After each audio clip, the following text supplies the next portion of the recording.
Now, I mean, for those who are listening, and I'm going to interview two other experts about sunscreen. We can talk all day about sunscreen, Yes, but right, coming back, sure.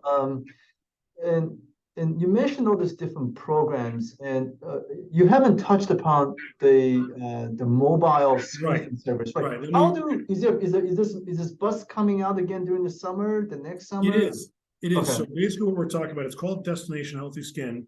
okay, It's an RV, it's a 40-foot RV that is customized and equipped with 2 exam rooms, a waiting room in the middle, basically like a traveling doctor's office, so to speak.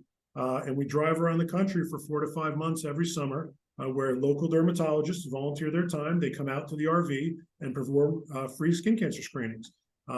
So there's a lot to it. There's the screenings themselves. So we know that we're screening people and we know we're finding lots of skin cancers and we know that we're saving lives.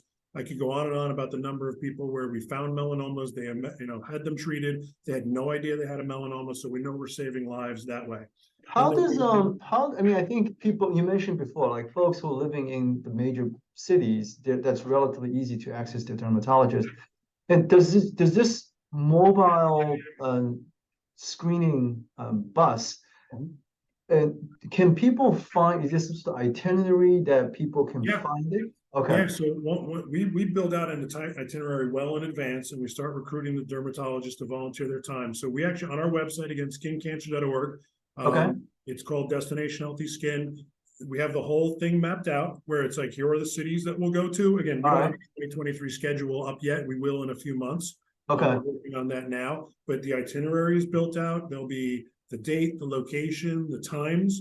And we come out and we do these screenings. I think the important thing for people to understand with it is we're not doing biopsies on the spot, right? So Okay. we're doing the screenings. If a doctor finds something that's unusual, they'll fill out all the forms that they need to, give them to that patient, and they expect the patient to follow up with a dermatologist. It might be the dermatologist that's doing the screening themselves. They can set up an appointment. It might be a different dermatologist, but the important thing is that they're walking away knowing that they need something checked.